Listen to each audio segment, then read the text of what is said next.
그 보살님이 산승과 이런 SNS를 통해서 인연이 돼가지고 참 어머님 돌아가셨을 때 그 절에 그 상주하시면서 49일 동안을 그 돌아가신 그 어머님 그 재단에다가 공양미를 해서 밥을 따뜻한 밥을 해가지고 49일 동안 그렇게 올려드렸습니다. 그러한 인연이고 너무 감사합니다.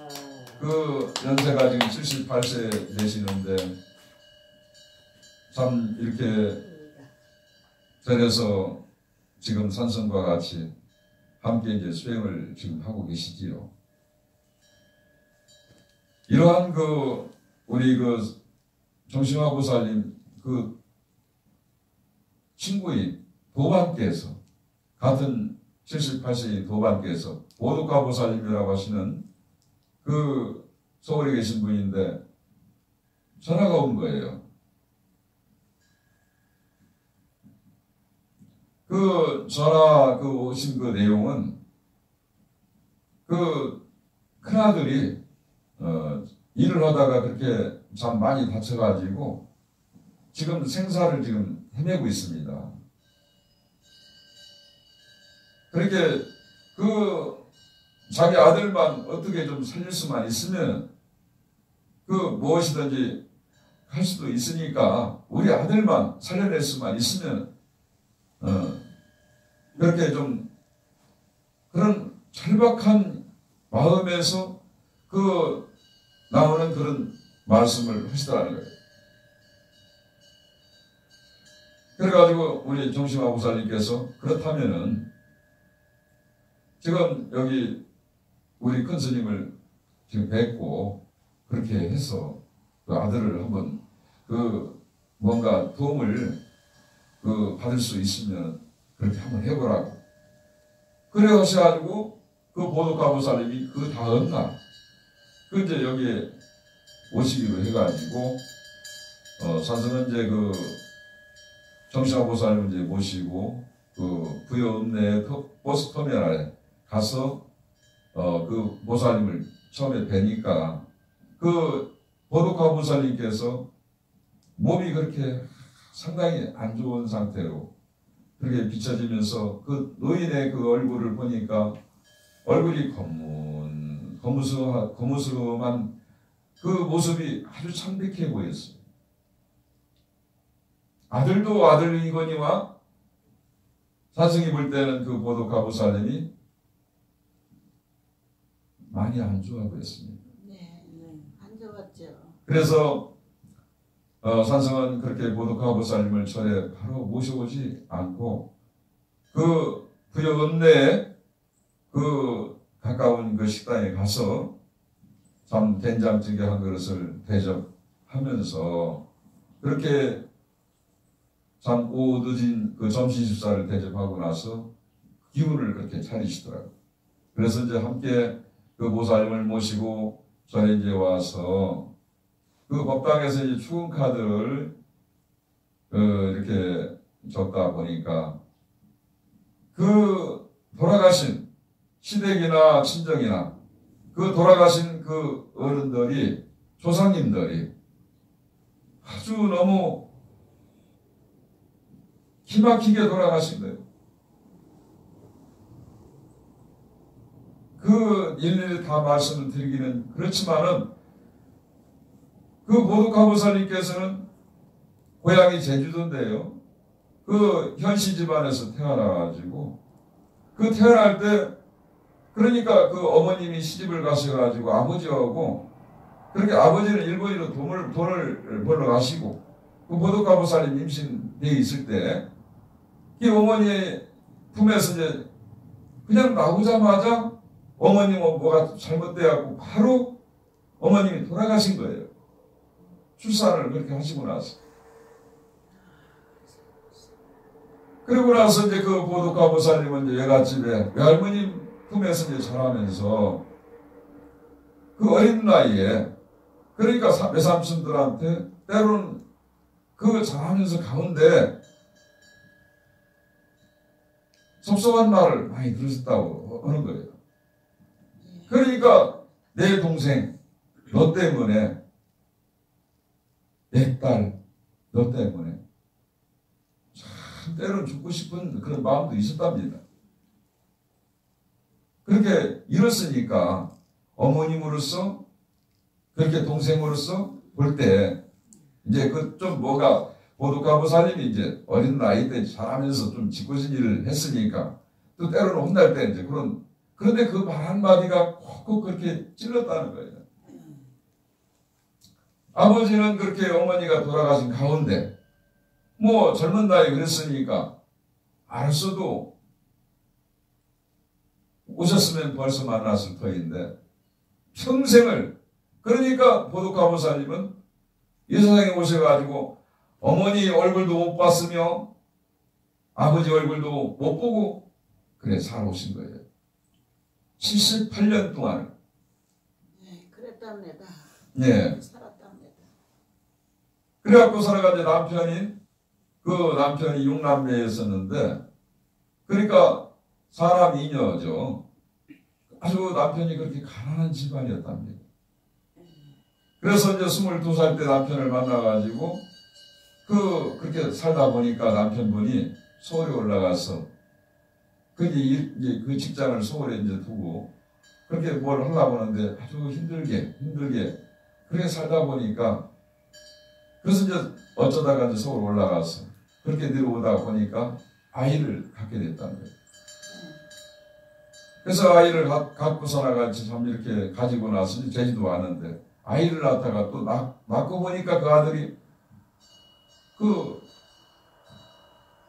아들인데 아들을 또 잃고, 그래서 세상 빛도 보지도 못하고 그 아들을 또 그렇게 잃었지.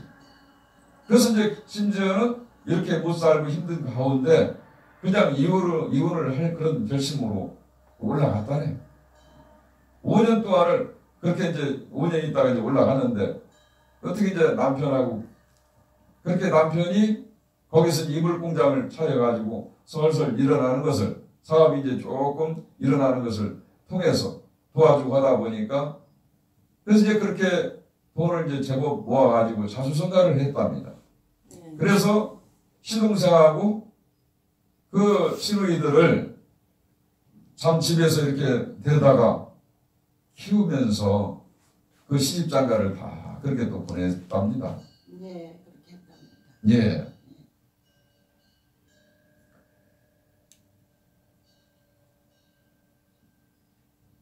그래서 이제 그 시집장가를 보내면서 그 참 잘 그렇게 해서 도와주기도 했는데, 이 문제는 그 남편하고 이제 그 시동생이 그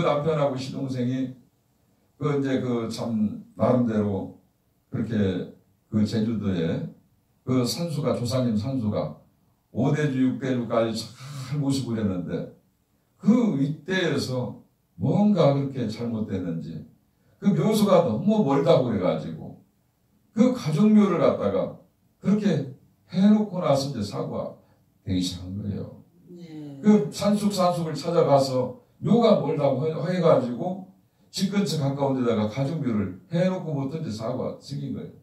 이 보두카부살님께서는 그 아까 사고 났다는 그 아들이 이제 장남입니다. 2남 1녀를 두었는데 아들들은 다 지금 휴가를 시켰고, 그 아들들 둘이 그 딸이 손녀딸이 각각 둘씩을 보았습니다. 그런데 거기에 이제 딸 하나가 있는데 딸은 지금 47이에요.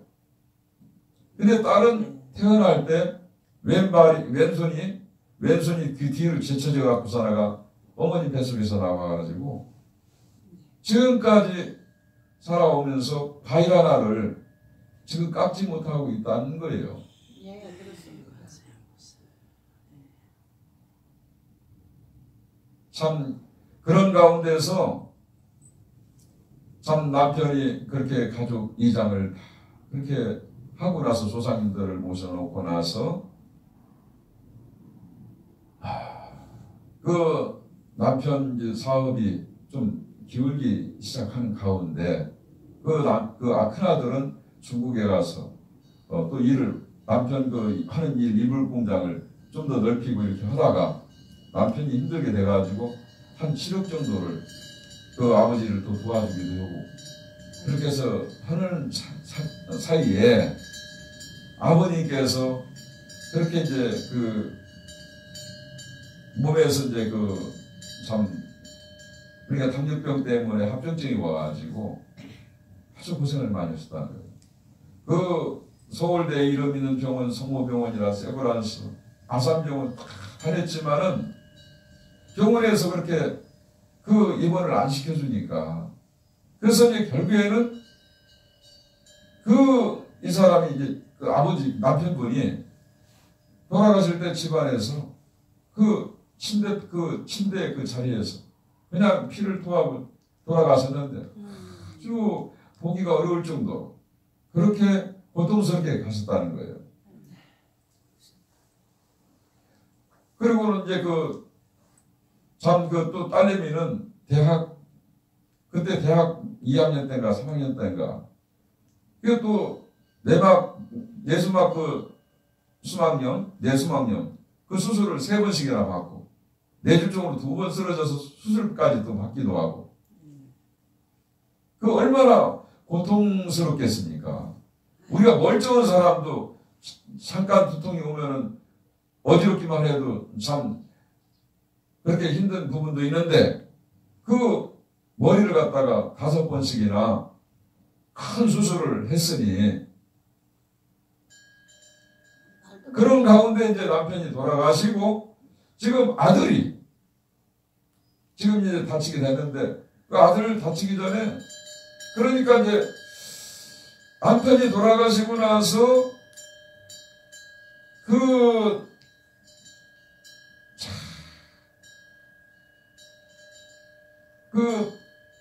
그러니까 이제 아까 딸이 그렇게 이제 수술을 하고 할 때가 33이었답니다. 예. 보도가 보살님이. 예. 그래갖고 서울 이제 참 가까운 절에 제주도의 고향 친구인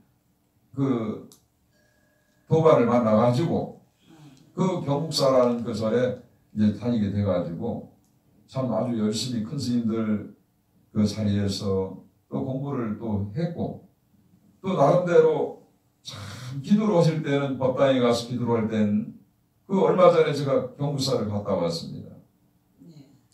네, 그래서 이제 거기는 이제 아미타불 부처님 도량이더라고. 주불이 그렇게 모셔 있고 산성하고 이렇게 대흥각사에도 아미타불을 모시고 있는 가운데 거기서 이제 공부를 그렇게 하신 거예요. 그래서 이제 보도가무사님께서 법당에 가서 부처님을 뵈면은 평생을 아버지를 못 보고 세상을 살아오셨기 때문에 불산을 보면은 아미타불 부처님을 보면은 아버지를 생각하면서 그렇게 간절한 마음으로 기도를 하시고 또 관세음보살님을 배울 때 관세음보살님 기도를 하면은 관세음보살님을 어머니처럼 생각하고 그렇게 눈물을 흘리면서 기도를 하면은 눈물이 그렇게 헤엄없이 쏟아냈다는 거예요.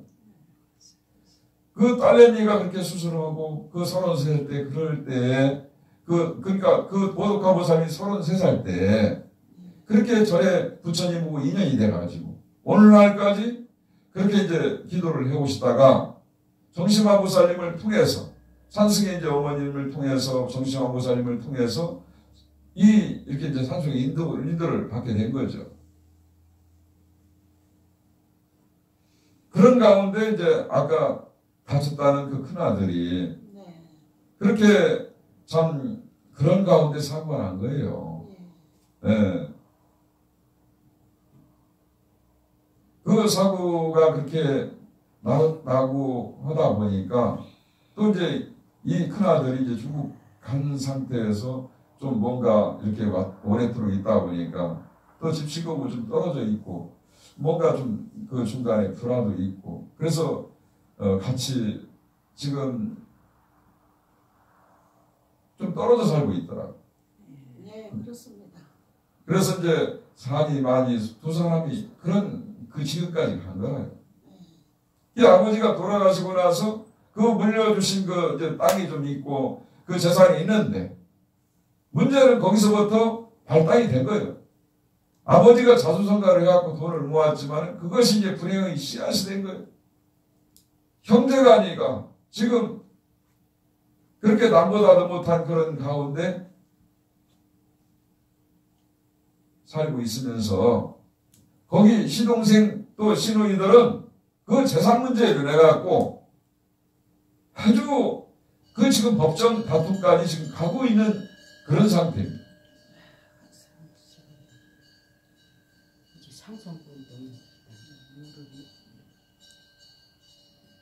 참 그런 말씀을 내가 듣고 나서 산성이 그래서 이제 고독가보살님한테 그랬습니다. 그래서 고독가보살님 깊이 산성이 이렇게 사회에서 보니까 조상님들 시댁이나 친정이나 천도례를 빨리 해드리셔야 되겠습니다. 그래서 이제 제가 할 수 있는 것은 지금 천도제본이 없습니다. 그랬더니 스님 그럼 날짜를 얼른 잡아주십시오. 그래 해가지고 천도제 날짜를 28일 날로 잡아가지고 그렇게 이제 지내드리고 딱 얘기가 끝나자마자 그나들한테 전화가 왔어요. 이제 법당에 여기 보독가보살님하고 함께 산성하고 법당에서 이제 추운카드 이제 그렇게 덮고 하는 상태인데 이 보독가보살님한테 전화가 왔는데 보독가보살님께서 스님 지금 우리 아들이 지금 상당히 고통스러워하고 있는데 아주 많이 안 좋은 것 같습니다. 스님하고 듣고 이렇게 전화를 한번 통화를 하고 싶다네요. 스님 한번 받아보시겠습니까? 그래요. 그래서 이제 그러지요. 거기서나가 전화를 이제 산성이 받았습니다. 받고 나서 들어보니까 그 조사님이 하는 얘기가 스님은 부처님 제자이니까 참 제가 지금 의지하고 싶은 그런 마음에서 아주 스님께서 하시라면 하시는 대로 제가 따를 것입니다. 라고 그래요. 그러면서 그 병원에 갔던 다쳤던 얘기들을 하는 겁니다.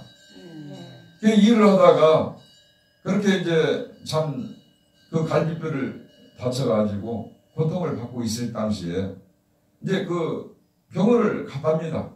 그 가까운 서귀포 병원을 갔는데 그 병원을 가보니까 그 병원에서 그냥 집에 가서 쉬어도 괜찮겠다고 하더라는 거예요. 근데 집에 와서 보면은 이제 코에서 피가 나오고 입에서 피가 나오는 상태까지 갔는데도 병원에서 그냥 좀 쉬면 괜찮다고 그러더라는 거예요. 이 피가 나오고 입에서 피가 나오고 코에서 피가 나와도 근데 이제 고통스러우니까 그래서 이제 그게 한 보름 전에 다쳤다는데 그래가지고 이 조사님이 다시 이제 제주도 대학병원을 가니까 거기서 진찰을 받아서 보니까 담당 그 교수님께서 폐 그러니까 갈비가 부러져가지고 폐를 건드려서 거기가 지금 염증이 일어났습니다. 피하고 물이 거기에 지금 많이 차 있는데 수술하면은 덕보다는 실이 많기 때문에 이 상태에서는 위험합니다 그래요. 그래서 이제 이 조사님이 도저히 고통을 견딜 수가 없어가지고 서울 아산병원에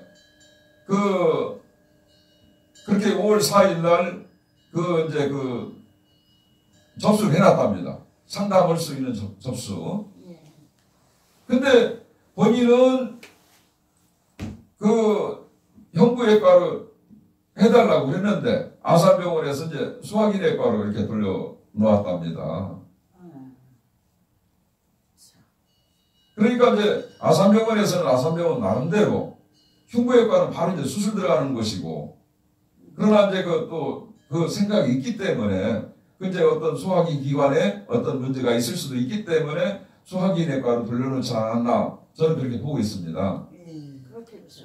그래서 산성은 지금 소화기내과에 갈 그런 자리는 아닌 것 같고 산성이 판단하건데 그래서 이제 전화 온 그런 상태에서 하는 소리가 그런 상태입니다. 이게 스님께서 어떻게 생각했으면 좋겠습니까? 그 얘기를 하는 거예요. 네. 그러면서 그 얘기를 하길래 그랬지. 일단은 그렇다면은 아산병원에 응급으로 내가 28일 날 천도제가 끝나게 되면은 28일 날 공항에서 만나자. 그랬습니다. 그랬더니 이제 보니까 28일 날은 제가 비행기가 없습니다. 그럼 29일 날로 가자. 하고서라가 딱 만나기로 했지. 근데 전화를 끊고 보니까 저 사람한테는 그 아내도 있을 터인데 내가 좋은 일 하면서 괜히 그 부부지간에 내가 끼어들어가지고 또 이렇게 또 그러는 것도 좀 모양새가 좀 그래서 바로 이제 전화를 다시 했어요.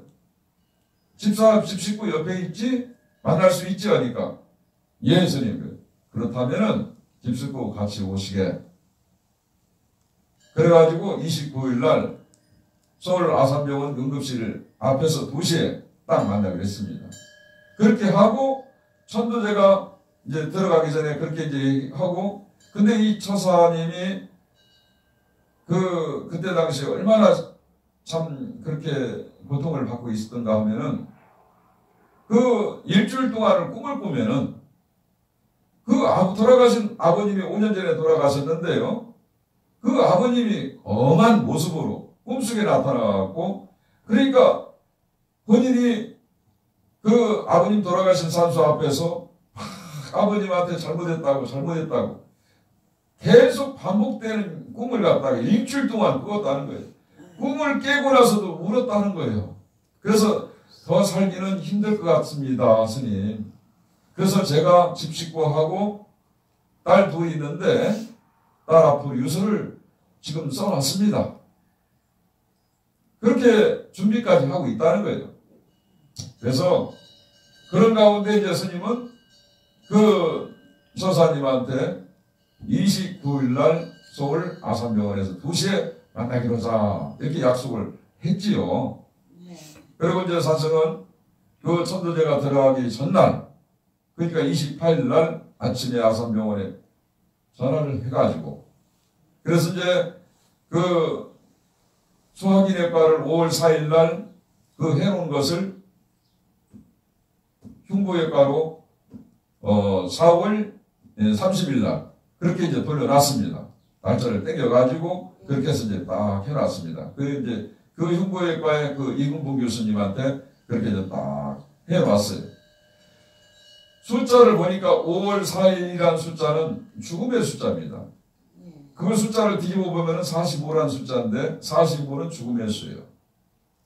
이 산성은 수행을 하여서 이렇게 아랍의 숫자를 보면은 어느 숫자를 갖다 놔도 그 사물 분석을 통해서 직관하는 그 내용을 봅니다.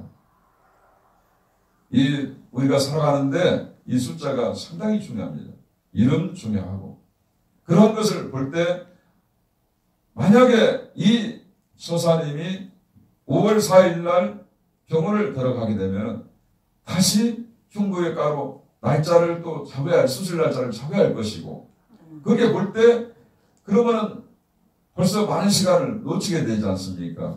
그러니까 결과적으로 봤을 때 5월 4일 날 그렇게 갔다고 해서 수술을 바로 할 수 있는 것은 아닐 터이고 그래서 이제 흉부외과로 산성이 이제 돌려놓게 됐죠. 그것도 이제 5일을 땡겨서 그래 돌려놨으니까요.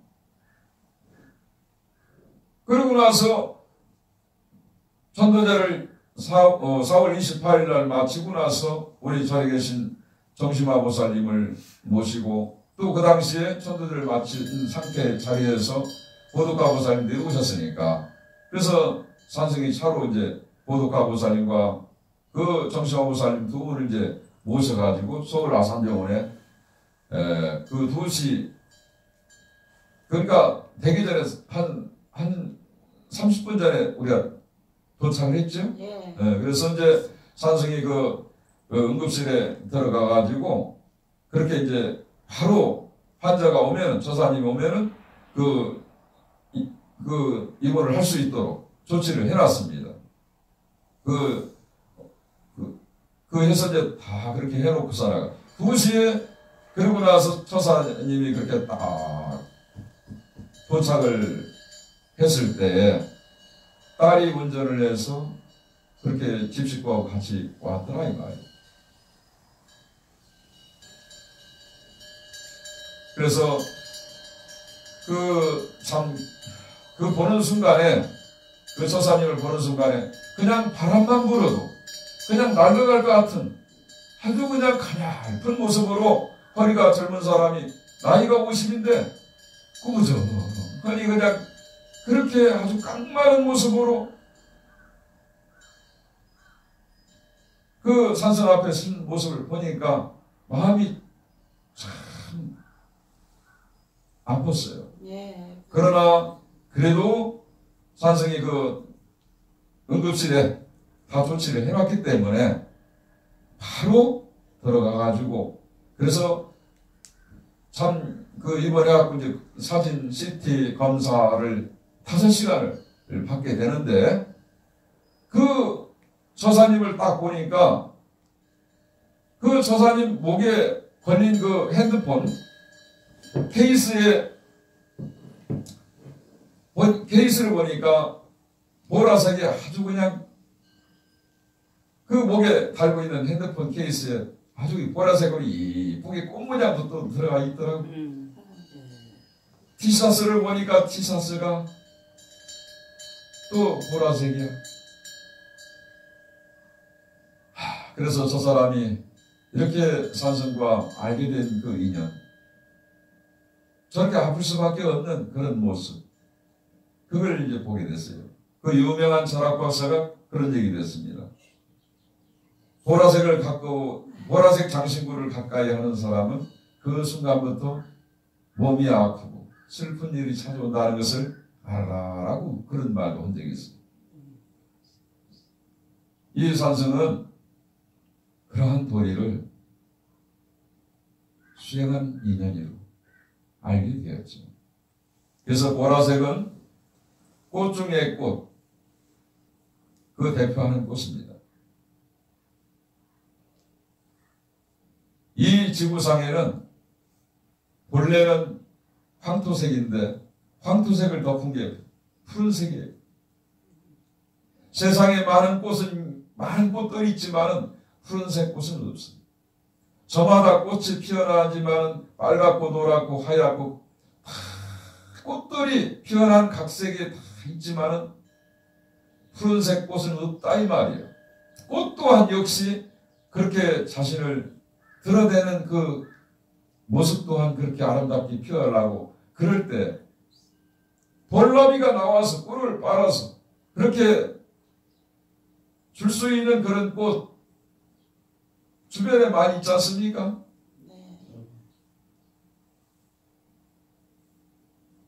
사람들은 대개 딸내미를 얻게 되면 꽃한자를 붙여서 옛날에는 난자를 많이 쓰기도 난초난자, 꽃한자를 붙여서 사람 이름을 그렇게 이쁘게 커라, 난처럼 곱게 커라 해서 그 붙이기도 하는데요. 그건 식물 이름을 사람 몸에 붙이게 되면은 꽃은 1년에 피고 항상 피고 지는 거예요.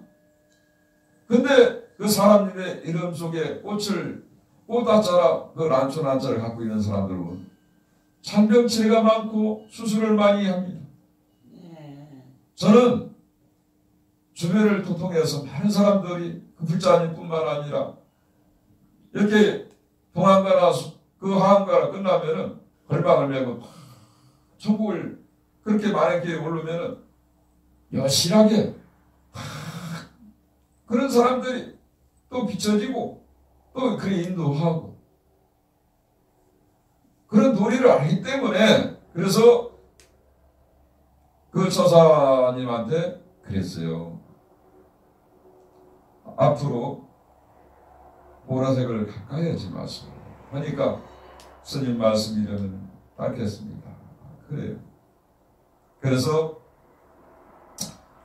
산성이 그 처사님에게 핸드폰 케이스하고 그 많이 아픈 사람이고 하니까 그래서 병을 떼내는 그 방편으로 그래서 그 티셔츠 하나를 선물을 해줘야겠다 하고 이제 그 응급실에서 나오는데 그 응급실 그 주변에서 또 이렇게 딸내미가 이제 숭실대학교 2학년인가 그래 다니고 있더라고.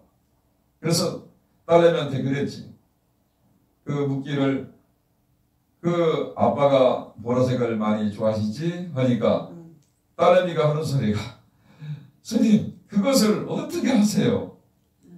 아버지가 이제 제주도에 계시는데 아버지 집에 가면은요 본인들은 이제 서울 살고 아버지 집에 가면요 자전거도 보라색 벽에도 보라색 이불도 보라색 심지어는 벽지까지 전부 다 보라색 그 꽃으로 해가지고 집에 그렇게 치장을 했습니다. 그래. 그래서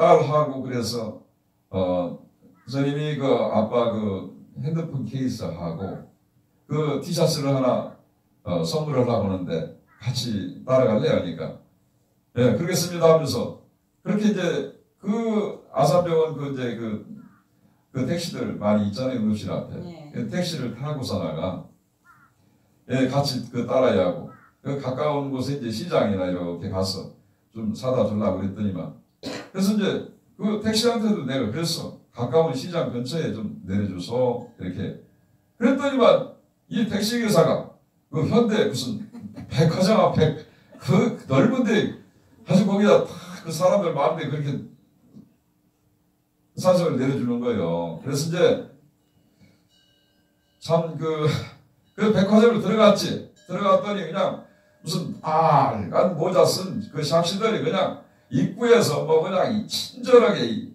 인사하면서 그렇게 안내를 하고 있더라고.